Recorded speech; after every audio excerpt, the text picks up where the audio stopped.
Hey, everyone! Welcome back to the channel site Beyond the Veil, a channel where we zoom into realities beyond the veil.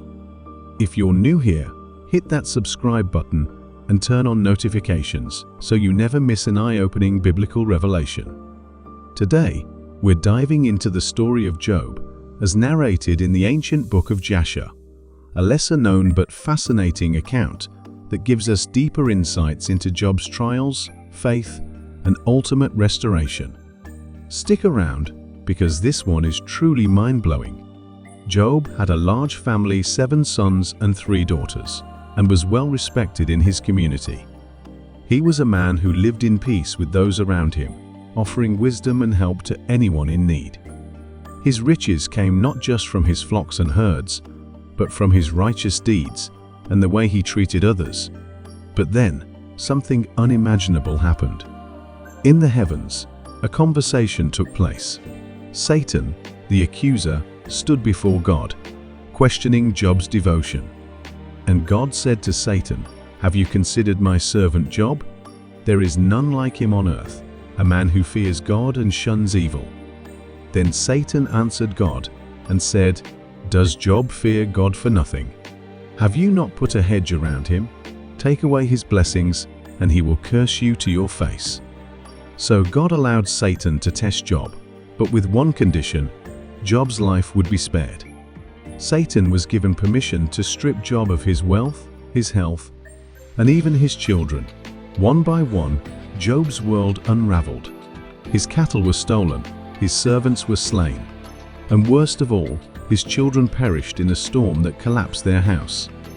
Job was left in despair, sitting on the ashes of his former life.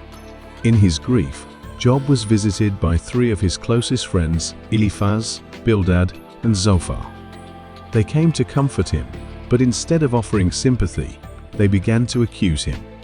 They believed that Job must have sinned, that his suffering was a punishment from God.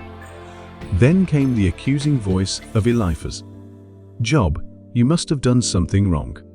No man suffers like this unless he has sinned greatly." But Job knew his heart. He had not wronged God. In the book of Jasher, we see Job's struggle more clearly. He spoke to his friends, insisting that his suffering was not the result of sin, but of a test, a trial of his faith. Job's suffering reached its peak when he was struck with painful boils from head to toe. Even his wife, who had once stood by his side, urged him to curse God and die.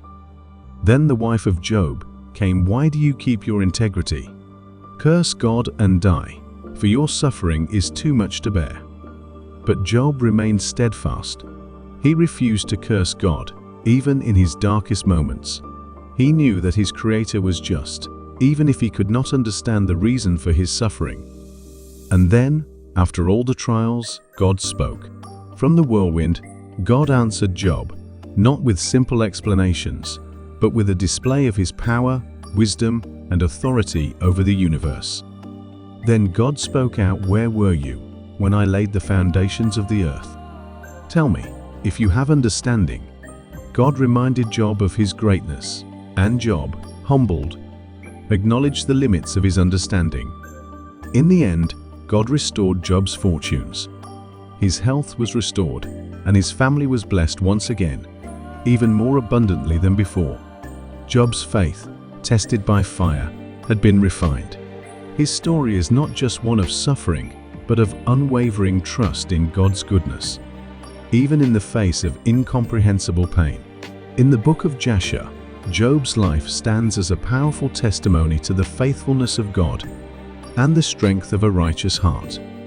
So, friends, let us remember the story of Job, not just as a tale of loss, but as a testament to the enduring strength of faith and the hope that God will restore all things in His perfect timing. Thank you for watching.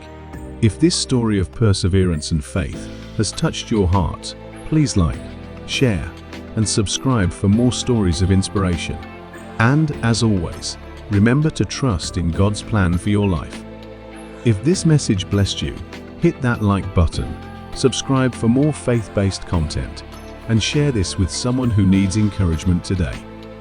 See you in the next video, and remember, God's got you.